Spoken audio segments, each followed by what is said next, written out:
right, here we go. Welcome, everybody, into yet another United podcast. It is hard to believe, but we're already in episode 3 of our brand new athletics podcast here on the campus of Gannon University. So happy to have all of you in, however you may be watching, wherever you may be watching from, whether you're watching online or whether you're in person just behind me here at the beautiful UKnighted Tap House downtown. So glad to have you in.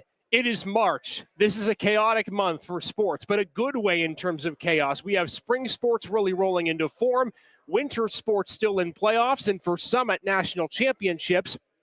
And it just all melds together in one beautiful way so that we all get to enjoy it as fans of Golden Knights athletics. And we can't wait to have you a part of this podcast this evening. We're going to mix a little bit of winter and spring sports in today. In just a couple of minutes, Jennifer Pulaski will join us at the table, head women's lacrosse coach, as they get ready for their home opener and senior day coming up Saturday against Damon. Tom Boyd of the men's wrestling crew will also join us a little bit later in the show. They are headed off to nationals, if you can hardly believe it. The competition starting tomorrow morning as 9 Golden Knight wrestlers get ready for what they hope will be placement opportunities at the national competition. That's all the way in Indianapolis, Indiana.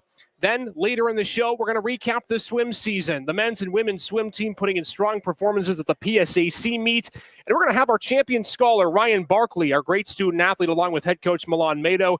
Ryan now 2 consecutive champion scholar performances in his final 2 years, junior and senior, with the Golden Knights. So there's what's on tap today in tonight's show. Of course, our top 5 plays of the week coming up, including one that we all think should have been in the Sports Center top 10. That's just our opinion, but I think you'll all agree with us when you see it. Our dish of the day coming up a little bit later in the show, and we'll have, of course, some highlights and other things to get to as well, including some updates from men's and women's golf. Before we get into the interview, though, with our women's lacrosse team, let's first show you what's on tap.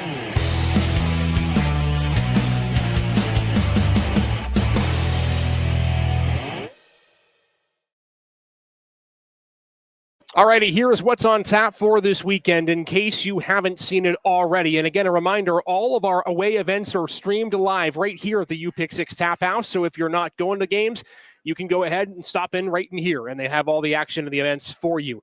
Of course, this weekend, we start with men's and women's basketball in the NCAA Atlantic Regional. The women headed to Edinburgh University as the number 2 seed. They're going to get Fayetteville State in the first round of that NCAA Atlantic Regional. Cleve Wright's team in a good position to make a run here in the NCAA tournament. Meanwhile, on the men's side, Easton Bozzoli's squad's making a trip to West Virginia, but albeit a shorter one than the one they had to take last week in Shepherd as they travel to West Liberty University as the 2 seed in the Atlantic region to take on East Stroudsburg, PSAC East foe, in the first game of their NCAA tournament run that's coming up this weekend. Meanwhile, as we mentioned, tomorrow and Saturday in Indianapolis, it's the NCAA Men's Wrestling Championships. Dorian Crosby, Pat Jackson, the 2 regional champs, and others leading the way for Tom Boyd's squad as they will look to make a strong performance and a big impression at nationals.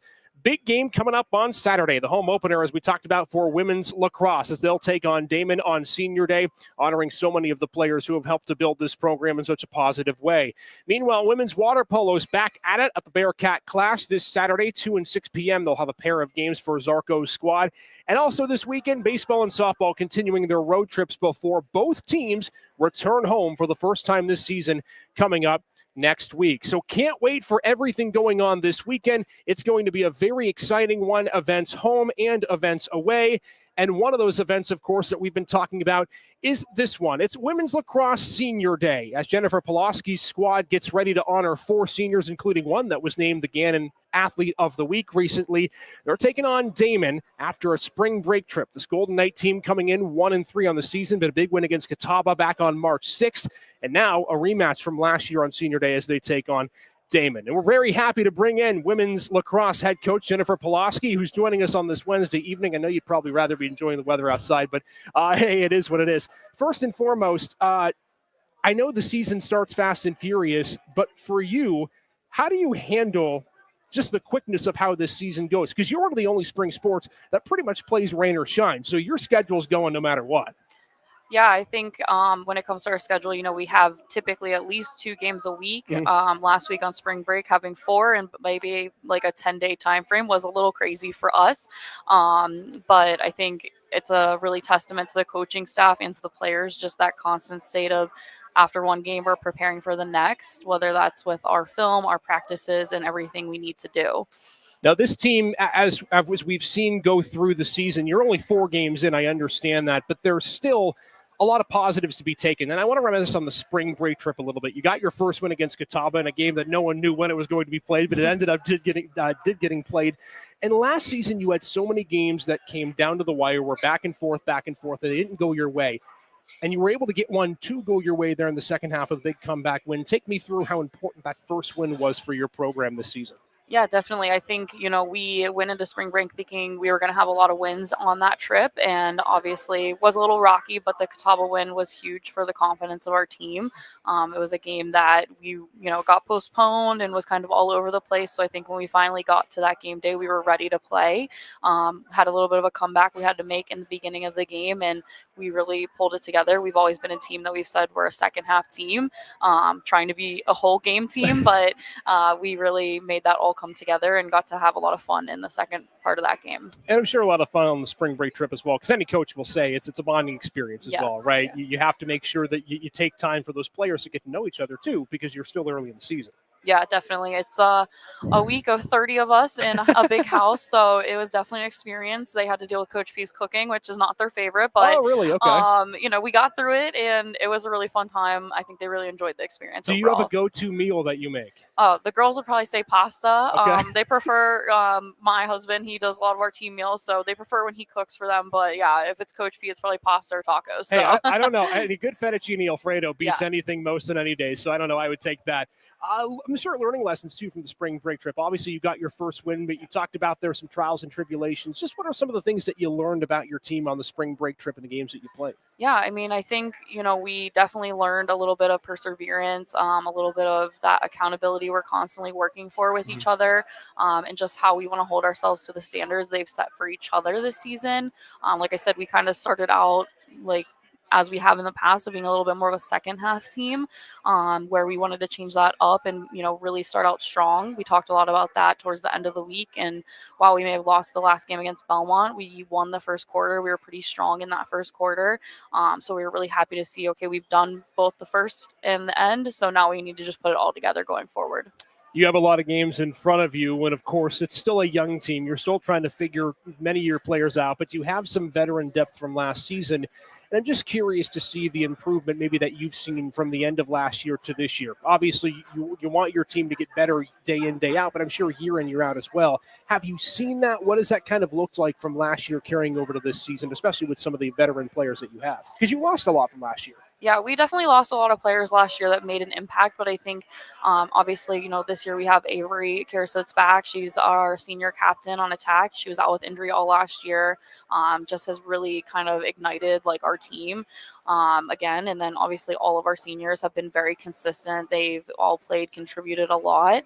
And I think too, our juniors have really come together. We have 2 new transfers that brought some extra spark as well, but we also have some returning players. Specifically, I like to kind of point out our junior midfielders. We love putting them together just because they know each other so well. They play so well together. So they've really found a really good mesh and just overall level of play. It's great you mentioned Avery, because she was our Gannon Student Athlete of the Week, and she has been, I know all your players are important, but she has been able to lead the offense. And it just seems like things come naturally to her. What about her play on the field is natural and also helps I'm sure your team be settled down, especially in games like that Catawba game where you make comebacks? Yeah, definitely. I think Avery is just an amazing leader. Like I said, she's one of our captains this year. So whether it's in her actual performance or her communication on offense, she's able to really bring that group together and, knows what we need to do at different times and how to communicate that to the team when they're out on the field. And can't always hear the coaches from the sideline, but she's definitely someone that's just very calm, very positive person, and has definitely really guided our offense to, make the improvements we wanted to make this year. Yeah, so many great senior leaders on this team and veteran leaders as well. And as we mentioned, there are 4 of them that you get to celebrate coming up on Saturday. Any coach we talk to gets emotional over talking about their veteran leaders, but take me through these 4 seniors, what they've meant to you, and how it will be important to celebrate them coming up on Saturday afternoon. Yeah, I'm definitely really excited to celebrate them. I think, this is one of the first classes that I had recruited all of them from the beginning all the way through. And like you said, they are leaders. They've all been playing consistently in the program their entire time here, have just really grown together and through their time at Gannon. So it's definitely going to be bittersweet to celebrate it so early in season, but excited that we have so much time still with them. What's the key to building a great collegiate career? Because in high school, anybody plays, right? And if you have a little bit of talent, you can build a nice career, all of those things, but it's different at the collegiate level. What does it take from a coaching perspective, whether it's these 4 or anybody who's been on the team multiple years, to have a successful career in college? Take me through what that blueprint kind of looks like. Yeah, I think a big thing I like to look at is adaptability and coachability. I think when it comes down to it, you're always progressing and growing as a player. And I think as well, we kind of say a lot of times in recruiting, you bring together a team of everyone that was an all-star, the best player at their high school, and how do we make them the best team together? And make sure that they all have a role and an important job, within the program. So I definitely think in terms of establishing that, strong, successful career, it's just the ability and willingness to do what needs to be done for the program. And I think this team and the players on my program really buy into that. They know that, they're here for the program and not for themselves or not for, the little things like that. You mentioned whether or not they can hear you on the sideline. Some teams have selective hearing. Luckily for your team, they don't. And a lot of the teams, in fact, all the teams here at the university are really, really good about the coach and student-athlete relationship. Let's talk about the conference, because you found out, obviously, this year you have an extra team that gets a chance to make the postseason, and that's important for all the teams in the Western Division and yourself as well as you try to make a playoff push. Take me through kind of how that change, may look for your outlook and as you pursue an opportunity at a postseason berth. 4 games in, I know it's silly to ask, but I'm sure that's going to be on your mind as well. Yeah, I think that's definitely been on our mind for, even before the change came in, that we're going to have an additional seed this year. I think in terms of just the opportunity for our student athletes, it's very exciting. Obviously in the preseason poll, we were 5th. So we've kind of talked a lot about we just have to be one spot better, at least one spot better. And we're making the playoffs this year, and we haven't in a long time. And I think the team is very motivated for that goal. And we talk a lot about it within our program as well, of every game, especially in the PSAC, is a winnable game, just as who's the best team on that specific day. So we're really excited to see how conference play goes. Take me through what the conference schedule is like. You've now been in it for a few years. You understand the grind and whatnot. What's the key to having success in a conference schedule where no matter what sport you play in the PSAC, it's difficult day in, day out? How do you manage that from a coaching and a team perspective? Yeah, again, I think kind of going back to, every game is winnable, and it's the best team on that day. I think, you could play, obviously we play every team twice in our side of the conference. So, you could have one game that really doesn't go your way, and the next time you see that team, it could be a completely different story. So I think that kind of short-term memory of okay, that game's behind us, let's move to the next, is very important. Talking with Jennifer Pulaski, women's lacrosse head coach. Senior Day, as you can see, coming up Saturday at 1 o'clock at McConnell Family Stadium. Make sure to be there. It is the lone home event on the weekend, although, of course, there are other events happening close to home as well.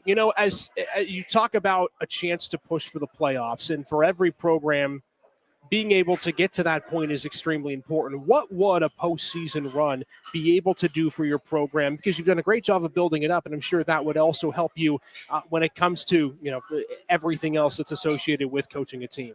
Yeah, definitely. I think it's something that for us has been, I think, a long time coming. Like I said, we haven't been in a while. I think when you look at the history of the program at Gannon for the women's lacrosse team, it has been very successful in the past. So I think just fulfilling the expectations we have for ourselves as a team is something that we really want with making that postseason play this year. I know the answer to this question is not cooking, because we already answered that earlier. But for you, what's fulfilling in being a head coach of a collegiate program? You've been in this position for a few years. You've gotten to coach a lot of athletes. You just mentioned that these seniors have a special place in your heart because it was really the first group you recruited. What for you is satisfying about being a coach where all these student athletes get a chance to be a part of your program? Yeah, definitely. I think For me, it's just seeing them grow overall, not just as a lacrosse player, but a person, seeing them be successful in the classroom. We, in our sport specifically, we recruit very early. We start talking to a lot of these players when they're juniors in high school. And so, we've known them for probably 6 or so years by the time they graduate. So just really seeing how they develop, and when they leave Gannon, that they've gotten everything they've wanted out of that experience, I think is huge. It's important to mention too, because everyone's a student athlete after all, and a large part of your job, in addition to coaching, is making sure that students are up to date with everything. And just released just a few days ago that for Gannon University student athletes, their academic rates in the fall semester were tremendous. 95 athletes with a 4.0 GPA, cumulative GPA of over 3.4. And I know for you, that's got an important message for you as well. And so many of your student athletes have that moniker on this sheet from the fall and now into the spring. Take me through the academic portion, because I'm sure you also put a heavy emphasis on that as well. Yeah, definitely. I mean, my team is very smart. I think that they trump me in terms of like their knowledge and how good they are at school. It's scary because I'm only a few years removed from college. They trump me too. Yeah. They, I have a lot of players and a lot of really hard majors, and it's amazing to see how well they do in the classroom. And yeah, we definitely put very high expectations on them. Not just with Gannon, but in our program specifically. We know what we want as a team in terms of GPA. We know what we want on our players in terms of how they perform in the classroom and how they interact with their professors and all of that kind of stuff. But yeah, our girls do really, really well, and just I'm always proud of them. This fall we had one of our highest GPAs we've had in a while. So we were really happy to see that, and looking to keep it going. I've been amazed. You just took the spring break trip. Obviously, there was no rest for the team, and what's normally a rest week for students. I've always been interested that there's such a balance you have to have as a student athlete between your classes and your trips and your games. How do you manage that as a coach, and understanding that there's that important part, but also knowing that you want them to be as focused on the academic and the athletic side as well? How do you balance that as a coach? I've always wondered what that's like, because I'm sure it's not easy. Yeah, it's definitely not something that's easy. I think, like I said, we have a lot of players and a lot of really challenging majors, especially our health professions and our sciences, but it's a good thing. We know they are going to be doctors and nurses and all of those amazing things when they leave here. So, for us, it's always the student part of student athletes still has to come first. And yes, we're going to focus on lacrosse and we're going to work hard when we're there. But outside of that time, we're going to support them, in their studies and in, just that general development. Our schedule is definitely crazy. We have players coming, going, missing practice here and there. So we really, practice plan with the mindset of like, what do we need to get done on this day with the personnel we have at practice that day, to make sure that we're optimizing that time we have with them. Couple minutes left with Jennifer Pulaski, women's lacrosse head coach. First home game of the season. We hope the weather is nice. It's going to be great tomorrow. It's been great here. It's hard to believe that we actually have sunshine out. It's been forever, it seems. But what words of encouragement would you have for fans who maybe haven't been out to one of your games before? Because, for us, we know how exciting and intense that they are. But take me through what you get a chance to see if and when you do end up coming to women's lacrosse on Saturday, senior day against Damon. Yeah, definitely. I think women's lacrosse is such an interesting sport. If you don't know much about it, the rules are very confusing, but that's okay. You're still going to have fun watching it. It's extremely fast paced. There's always something going on. And, I think, again, it can turn on like the dime of what the game, momentum is. So just the overall athleticism, I think, is huge in our sport. Hopefully we get nice weather. It might rain, but again, like you said, rain or shine, we pretty much play in anything for our sport. So I know that our team is very motivated to have a good game, get a win this weekend in our first home opener, and for our seniors. Warriors against Mother Nature, and a growing sport too. You mentioned, we talked about the extra slot for the PSAC across the country. Women's lacrosse is growing, and I'm sure for you that's a really exciting thing to see.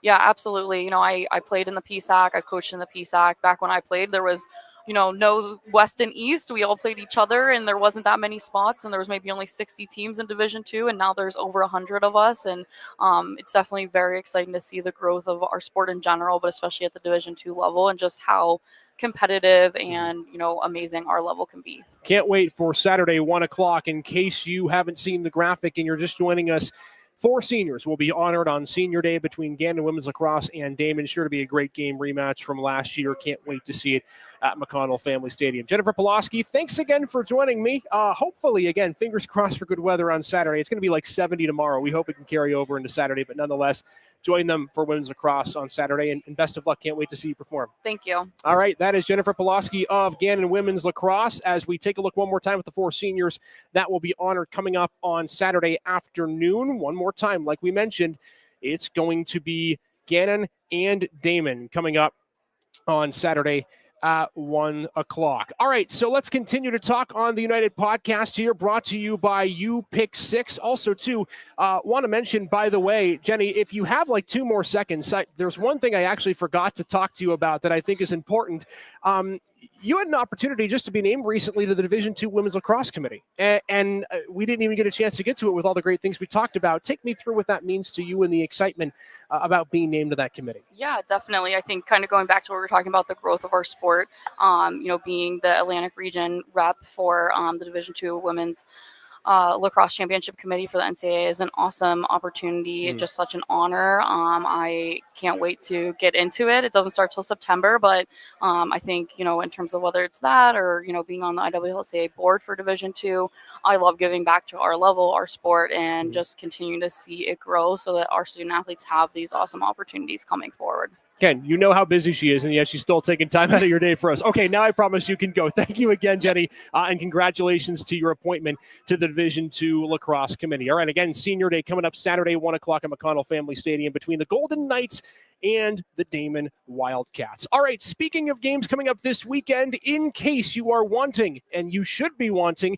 to go to men's and women's basketball coming up on Friday and Saturday at the Atlantic region. Women's basketball tipping off tomorrow at 2:30 p.m., at Edinburgh. They'll take on Fayetteville State in the 2-7 matchup. Meanwhile, again, in men's basketball, waiting till Saturday to play their first game at West Liberty University. They will face East Stroudsburg in a rematch from earlier this season in the PSAC. The Golden Knights won that game, but it is a new season. So again, Easton Bozzoli's squad certainly going to be ready to go. Want to also mention, too, as we continue along the podcast, we touched on it just a moment ago with Jenny Pulaski and the women's lacrosse team, but want to give a big shout out and congratulations to the great academic standards that the Golden Knights have held themselves to in the fall semester. 95 student athletes in the fall with a perfect 4.0 GPA and a cumulative GPA amongst all Gannon student athletes of 3.411.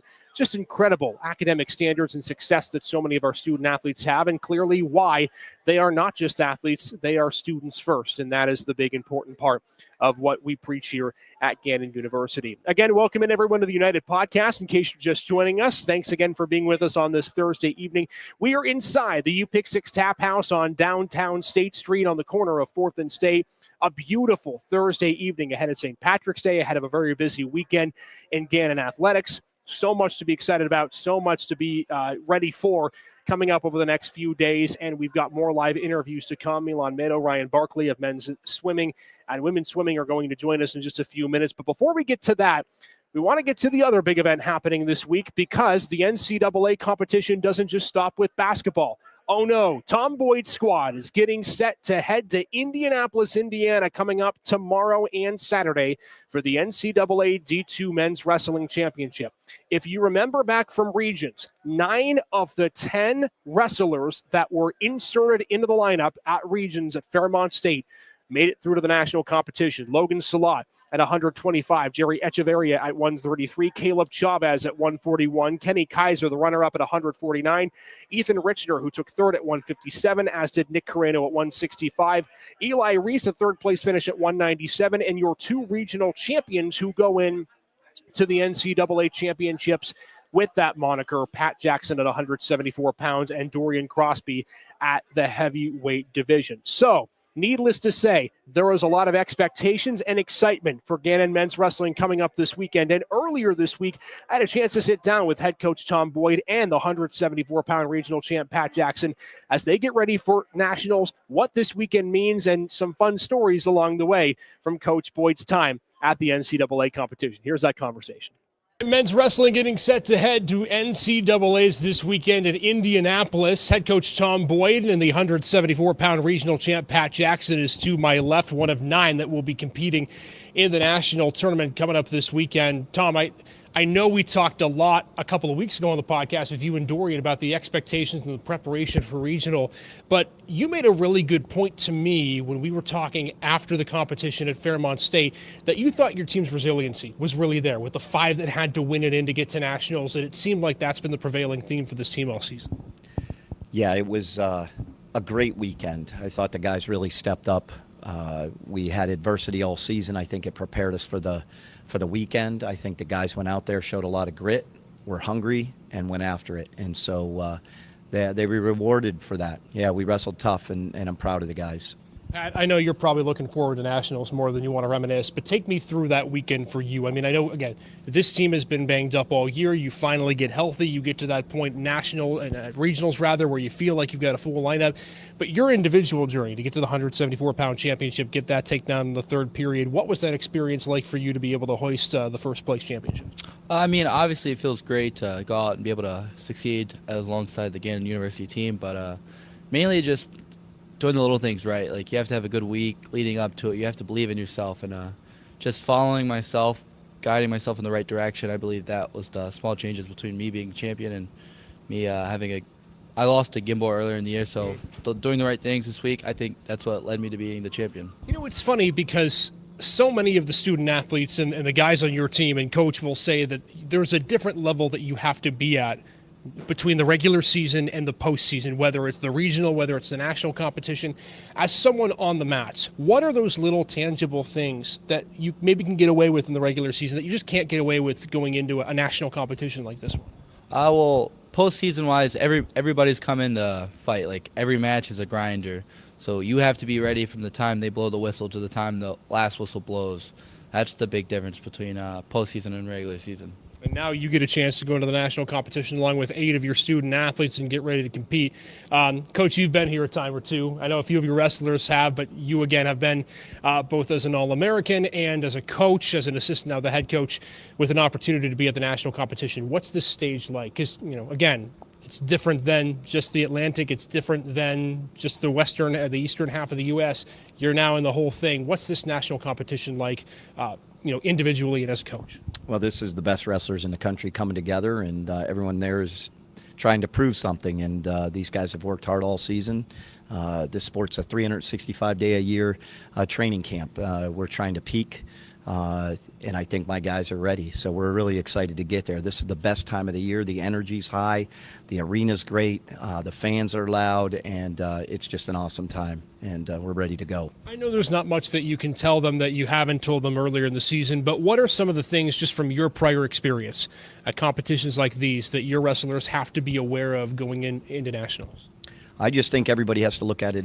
It's our third season, right? We did our regular season, we did our regional tournament, and now this is our last season. This is the final, and everybody is 0-0, and so everybody just goes out there and leaves it all on the mat. You can, let it fly and walk off that mat knowing you gave 110%, and usually the outcome comes just because the journey that you've been on has it's reached its plateau. You're ready to go. These guys are ready.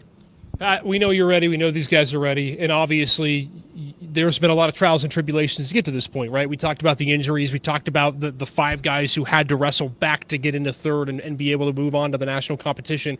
There's a resiliency factor, it seems like, about this team. Take me through how important those difficult moments in the season have been for this team that have led you to this point and may be able to help you this week. Well, I think a lot of those guys, like you said, they had to battle back for third, and through them doing that, it just shows that we have a lot more heart than other teams. We want it more. We're more eager. We're more hungry. So I think that it's a great feeling to see that those guys got the opportunity to show that they were hungry and they wanted more. And now, like Coach Boyd said, this is the third season, so we know we want it, and we just have to leave it out there.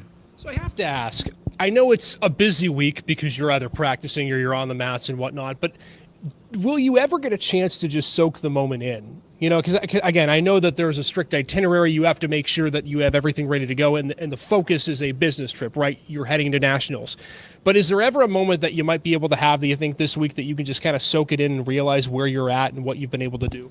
Yeah, I like to personally I like to soak it in. Like before I get ready to wrestle, I'll take a look around, see everybody, because it's what we dreamed of. Like we've always wanted to be on the big stage since we were little. So I like to almost feed off the crowd and like lead them into me wrestling. So I like to look around, embrace everybody, and then just wrestle.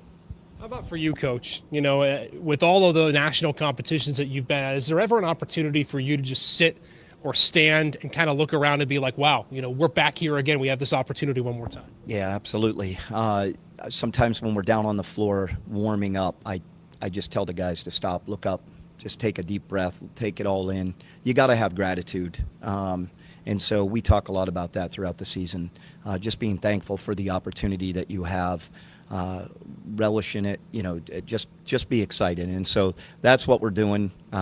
So, yeah, I think you're always reminding these guys to take a deep breath in and soak it in and enjoy the moment, because it's awesome.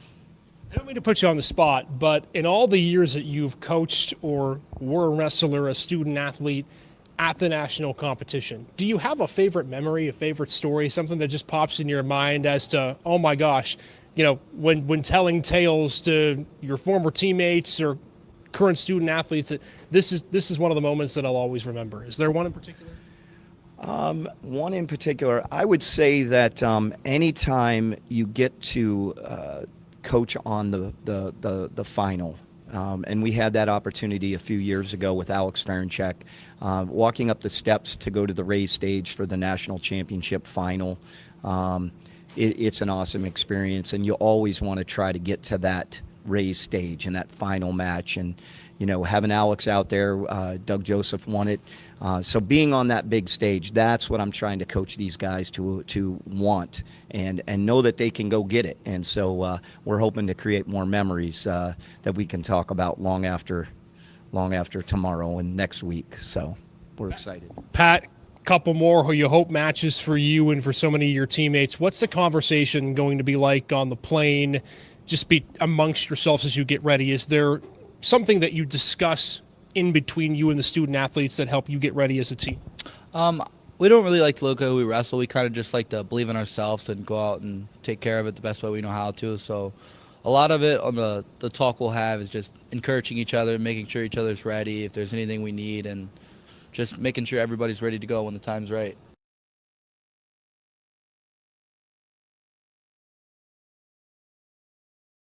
And they are certainly ready to go. Men's wrestling, again, heading into nationals coming up tomorrow and Saturday. Cannot wait to see what they do, and we wish Tom Boyd's team good luck. Here again is the lineup that you will be seeing in Indianapolis over the course of the next 48 hours. Again, 9 wrestlers in the mix for the Gannon Golden Knights, with an opportunity to have some really good placements. Logan Salat, Jerry Echeverria, Caleb Chavez, Kenny Kaiser, Ethan Richner, Nick Carreno, Pat Jackson, Eli Reese, Dorian Crosby are the 9 that you will see. And again, all the action you can see right here at the UPick6 Tap House downtown. We will have it live for you on Flow Wrestling.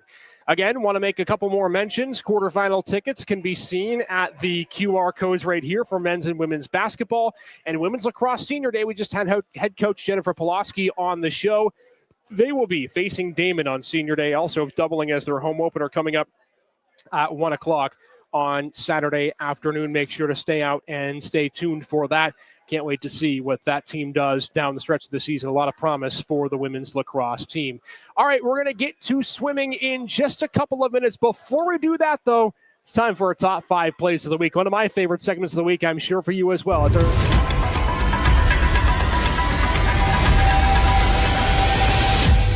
All right, I promised you at the start, one was going to be a play we thought should be number 1 on the Sports Center top 10, but nonetheless, it's going to be number 1 and concluding our top 5 plays here.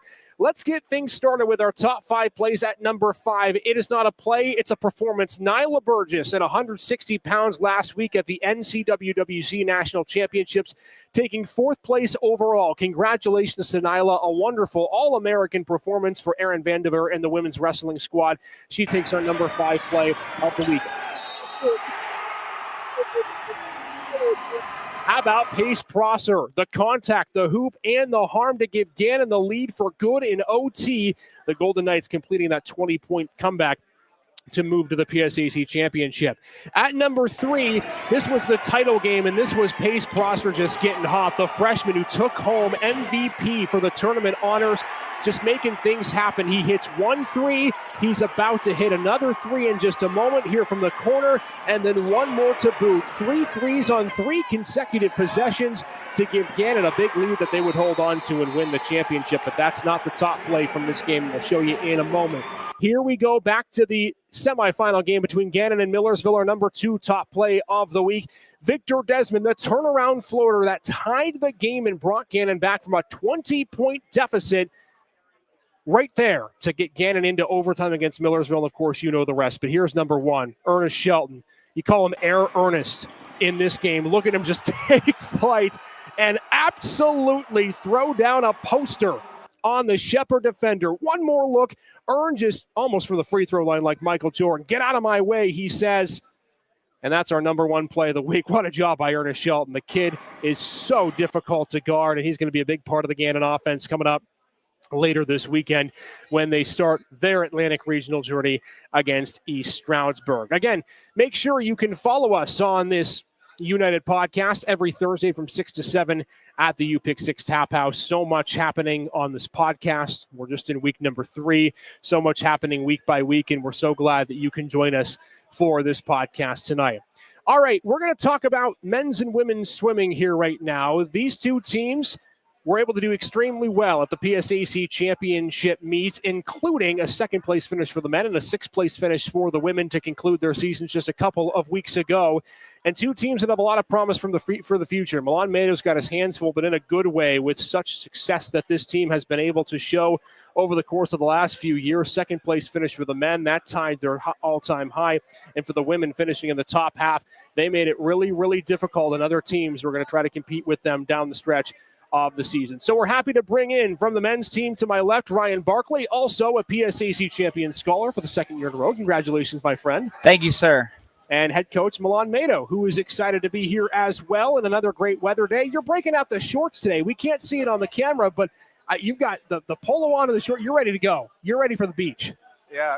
Good evening, everyone. I'm a simple guy. As soon as I see sunlight outside, it's shorts and T-shirt weather for me. Listen, I totally understand. You know, it's funny. My wife laughs at me the first time it's like 50 or 55 degrees outside, shorts and T-shirt all the way. It's Erie, PA, after all. That's how it is.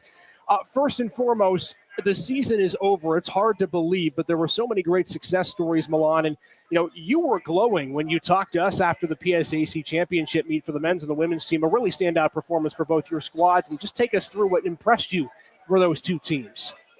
Yeah, obviously it was my first year again, and I didn't know what I really signed up for, but I was excited about beginning this journey of mine after seeing the caliber of swimmers that we have on the roster. And, I knew it was going to be a long year, a long journey. I have to say it was, full of a lot of highs. There were a few lows there as well, just like with everything in life. But, we are very happy with how we perform both on the men's and women's side. With the men finishing 2nd, women finishing 6th. And, it's a great start, but both myself and my assistant coach, Sebastian Cordero, we know there's a lot more to give in the future. You mentioned it's just your first year. You came in, and again, for any new coach, the expectations, you don't know kind of what they are because you're trying to formulate what your team looks like, what your expectations are like. Take me through what your expectations were when you got to Gannon and how maybe they were exceeded or what your expectations are now as the season's over. How did that kind of progress throughout the year? Mm-hmm. I knew it was a very strong conference, dominated by Westchester University on the swimming side of things. It's a team that has won men's and women's conference championships for the past 25 seasons, disregarding the one COVID year. But there's a lot of quality on both the men's and women's side of things. there's a lot of depth Mhm. on both sides. We were a little bit surprised by how many more teams there are on the women's side, since I wasn't that familiar with the conference as a whole. Uh, we were hopeful of a top three finish with the men, and with the women, we were also hopeful about fighting for the top three spots, Mhm. but it worked out for the men. Didn't work out with the women this year, but we are very excited to get started in the fall because we know we are going to do a lot better next year. Yeah, no question. Both teams are really positioned well for the future, Ryan. I know you know that and in the years that you've been able to swim, but let's talk about from a swimmer's perspective and a student athlete's perspective, the PSAC championship meet. Obviously for the men's team, it was close to the end, right? You and Clarion battling it out for second. Take me through what impressed you from a team perspective from the PSAC championship meet. Absolutely, especially it's the hard work that you've put in all year, just culminating all in one meet. It can get really stressful at times. You're tired, you're beaten down. You swim 8 consecutive sessions between prelims and finals, and watching the scoreboard every day, Clarion creeping closer, or you pulling a little bit of the lead. It definitely takes a sense of community and just brotherhood as a team, at least from the men's side. Me and my co-captain, Connor Abear, we really just were proud of our boys for rallying together, keeping the energy high, which is absolutely necessary for us to succeed in just that long, hard, just physically grueling invitational. I was going to say, because I feel for you guys, and I feel for both teams, because you're in a small pool with over a dozen teams. I'm sure it gets really warm in there. I don't know how the heck you guys do. I'm sure going in the pool is probably a nice reprieve from the warmth of the pool. But, Ryan, we were just talking about with Milan is that, it's a great building block for the future. And, the men's team obviously in second, the women's team really having a strong year as well down the stretch. For you, in working with Coach Milan in his first season, how do you feel like as a student athlete this program is positioned now for the future? Oh, I feel like they're in such a great position to succeed. Last year, we had a lot of seniors and fifth years leave the team. We had a relatively large freshman class on both sides. I think around 10 for both men and women. Mhm. And just being how Coach Milan and the upperclassmen in my class I'm proud of for being able to integrate them into our team, into our culture, into Gannon itself. I'm really excited. All those freshmen, sophomores, they really banded together, helped inspire me as one of my coming to my season to a close, just finish off strong. So I think the future can only get brighter. Milan's going to lead them a great path, along with his assistant coach too, setting up both the different types of swimmers. Myself, I'm a distance swimmer, but I know that all the freshmen, distance, IMers, sprint freestylers are all set up for a great position in the future. We're going to talk about Champion Scholar in a minute, but I do want to talk about the future because the both of you have kind of mentioned that. And swim is unique because it's an individual sport, of course. You compete as a team, as we know, and the team results were great, but it is one of those sports where you are expected as a freshman to contribute right away. And I think that that's something that's so fascinating about this sport, Milan. And as you look to your second year, as you look to the future right now, what is going to be the key to making sure that those young student athletes come on board and really adapt to what you're teaching? What's going to be the key to making sure your team's ready to go at the start of next season? So when we go through our recruiting process, we are making sure that we're not recruiting swimmers that only look good on paper. We like the human side of things. So we love to have conversations with our future, knights. We want to make sure they're a great fit for the program. So, whether it's spending a night with the team or, participating in events with the men's and women's rosters, we just make sure they are fully integrated before they even come to campus. We make sure they get in touch with the upperclassmen, and once they actually end up stepping foot to campus as freshmen, they're ready to go from day one. And it's a great experience for them and a great experience for the team. I'm glad you talked about the great human side of this because not many better than the man to my left and what he's brought to the team. And for the second year in a row, Ryan being named Champion Scholar. Now, I know you're probably not about showcasing yourself, but I'm sure for you an honor to have that opportunity 2 years in a row. And take me through what that meant to you to be able to receive the award for the second straight year of Champions Golf. Absolutely. It's one of my proudest achievements in swimming. Just from a young age, my parents have always taught me like that swimming is important. It can get you. It had brought me the amazing opportunity to swim here, be a student athlete at Gannon, and just being able to be recognized for the balance of my academic and my athletic career for all 4 years here at Gannon really meant a lot to me. It just kind of shows that not only am I an athlete and I can do that, but I can also show that for the primary reason I came to Gannon, I can also perform in that regard. And just to be respected among my peers, my teammates, everyone, it just means the most to me. We were talking with head coach Jenny Pulaski of women's lacrosse a moment ago, and I think you're the perfect person to ask this question because of your academic accolades. What is the key as a student athlete to balancing the student and the athlete part? Because it can be difficult. You may get too involved with one, and maybe you don't feel like you're as involved within the other. How do you strike that balance for 4 years as you've been able to do? It's exactly like you said. It's a balance. I think one of the most important messages was from when I was in high school. One of my coaches told me, obviously for swimming, it's different than a lot of other sports, but you got to get changed. You get in your suit, you get ready to get in the pool. And so one thing that I always tried to keep in mind was when I'm in the classroom or I'm studying or stuff like that, the focus is academics. Of course, swimming is going to be on your mind, how practice went that day.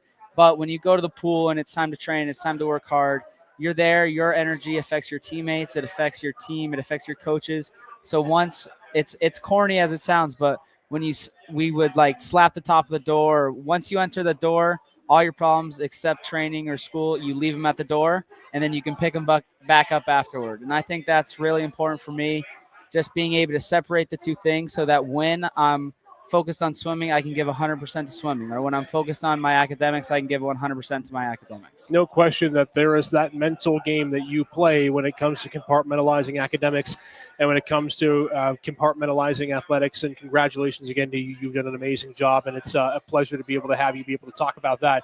Milan, for you, I'm sure one of your standout student athletes that you now get a chance to show off to some other recruits. How can the things that Ryan has been able to accomplish and so many other your student athletes help teach the younger generation that you surely will start to mentor next year? Yes, I'm truly in astonishment as to how good Ryan's GPA has been throughout his Gannon career and how many credit hours he was able to achieve as a student athlete. It's not an easy feat to achieve, and he was a recipient of this award for the past 2 years. But Ryan is not the only exemplary student athlete that we have on the rosters. Our women are averaging a 3.7 GPA. Our men are a high 3.3 GPA. So our student athletes value both the academic and athletic side of things. And again, back to the graphic, we've referenced it a bunch of times, but deservedly so. 95 student athletes with a 4.0, 3.411 is the average GPA of all of our fall athletic from the fall semester, and certainly the spring semester will be at that, if not better, as well. Well, gentlemen, first and foremost, congratulations on a great season. I know it's been a long year, and I know swimming really doesn't have an off season. You're probably, am I right that you're in the pool right now too? Yeah. Yes. Do you guys get a break? Do you give them like 2 or 3 days after the season ends? Oh, there's a mandated break that we have to take after whether it's conference championship or national championships. So, they haven't hopefully seen the pool for 2 weeks. Had a bit of a mental break, a bit of a physical break. But now we're back at it, just, easily going back into it and just having a little bit of fun, focusing on technique and drills. Yep, it never stops, and that's why they're some of the best student athletes that we have around. Milan Mado, Ryan Barkley, men's and women's swimming concluding their seasons, and much more success to come. Gentlemen, thank you again for joining me, and for Ryan, congratulations, man. What an accomplishment. Thank you, sir. All right, there again is the academic achievements for all of our student athletes and just the amazing things that they have been able to do over the course of their career, including, as we roll along through this podcast, the in-classroom work that has been such an integral part of Gannon Athletics and what it really means to be a true student athlete. Thanks again to Ryan Barkley, Milan Mado for joining us on our podcast tonight. Want to give a quick update with men's and women's golf who were at the Pawleys Island Beach Bash in South Carolina. Results coming in just a short while ago. Women's swimming officially claiming second as a team as they start the spring portion of their season off well. The men were just 2 off of the top spot. They come in third overall in the team standings. Giovanni Di Lorenzi with an even par finish to finish in the top 5. There were 2 women's golfers who were in the top 4 as well that tied for 4th place.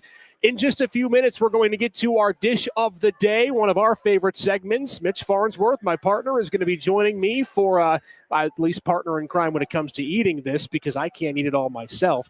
When it comes to the dish of the day, can't wait to talk about that and showcase what UPick6 has lined up for us ahead of St. Patrick's Day. That's coming up on Monday, I believe. Yeah, I'm counting the days. It's days have kind of blurred themselves together. Monday is the day that St. Patrick's Day commences, and it's going to be an exciting day downtown with the St. Patrick's Day parade and, of course, all the exciting events that we have coming up on campus, and hopefully a women's basketball regional final coming up on Monday as well.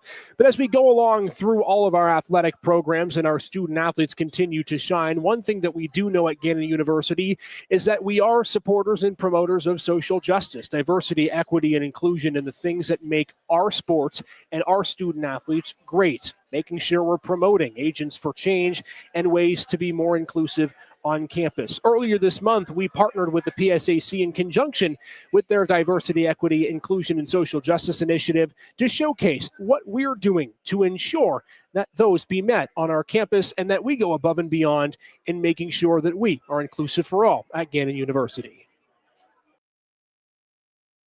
Unity, togetherness, belonging, respect, love. At Gannon, diversity, equity, and inclusion are at the heart of all of our teams. We know that sports are an agent for change. We strive every day to give our teammates a sense of belonging. having meaningful conversations that include everyone's thoughts and ideas. Speaking out against bigotry, racism, and discrimination in our community. We take charge in being progressive leaders. Hosting sessions that teach our peers about inclusivity on campus. From MLK Day of Service to Unity Photo Day, courageous chat and choose and more. Our ongoing events bring to light our efforts at our university. Our events start with a message to our students, administration, and community. A message that reminds us about the importance of social justice each day.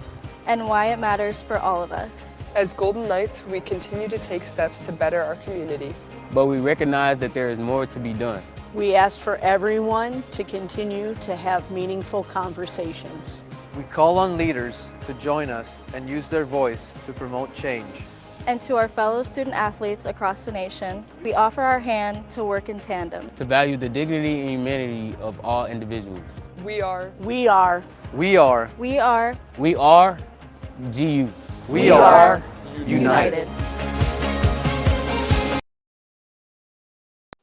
Yes, indeed, we are united here at Gannon University, and we thank our student athletes and our athletic director, Lisa Goddard-McGurk, for being a part of that video in conjunction with the PSAC. Once again, in case you missed what's on tap earlier tonight in our podcast, coming up this weekend, so many great events, including the men's and women's basketball Atlantic Regional. There are the quarterfinal dates, times, and ticket information. If you're on the podcast, take out your phone. I encourage you to do so right now. Get your tickets before they are gone. This is going to be a busy regional, whether you travel to Edinburgh for the women or Wheeling, West Virginia for the men. Friday, 2:30, the 2-7 matchup. Your Golden Knights, led by Cleve Wright, will take on Fayetteville State. That's the quarterfinal matchup. Winner to the semis coming up Saturday at 5 o'clock. On the men's side, Easton Bizzoli's team, also the 2 seed, will travel to West Virginia at West Liberty University to face East Stroudsburg. That is the quarterfinal matchup on Saturday afternoon, and that happens also at 2:30. As we mentioned, men's wrestling Friday and Saturday at Indianapolis, Indiana for the NCAA Division II Wrestling Championship. Here is the lineup for Tom Boyd's squad. 9 individuals with an opportunity to get a placement or maybe even claim a national championship at NCAAs. We'll have all the updates for you on GannonSports.com as well as our social media channels. More to come as well. We talked to head coach Jennifer Pulaski on the show a little earlier ago. Saturday, 1 o'clock at McConnell Family Stadium, women's lacrosse taking on Damon, and they will have their home opener to boot as well as Senior Day. Those are events happening in tandem for women's lacrosse coming up at McConnell Family Stadium. Women's water polo back in action at the Bearcat Clash on the road Saturday, 2 and 6 o'clock. And baseball and softball will continue their road trips. Baseball actually in action today as well as Friday and Saturday. Softball in action this weekend as well. All right, all that delayed to bring on Mitch Farnsworth because there's no one better than to have our dish of the day taste test. Yes, sir, we are ready to go.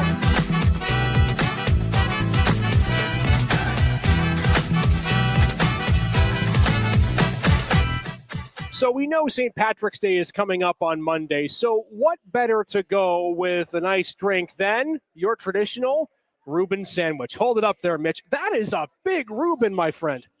Sweet. It's huge. Like we were just talking about on the show. I don't know if both of us can. We can both finish that. But I haven't eaten all day. I'm ready to eat this. It looks good right now. It smells good. I was going to say it is wonderful, and here's a little bit of what you can see it up close. By the way, if you come in now through 10 o'clock, remember our dish of the day every single week on the podcast is $2 off from 6 to 10 o'clock on Thursdays here at the UPick6 Tap House.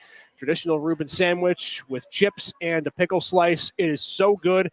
Almost good for two, but if you're really hungry, you can probably eat it all yourself as well. So Mitch is going to dive in. I'm going to say, look at that. I'm going to dive in just a second. Yeah, you hold that up to the camera. I was going to say, that looks beautiful. Like, look at this. This is what you call a true traditional Reuben sandwich. It is tremendous.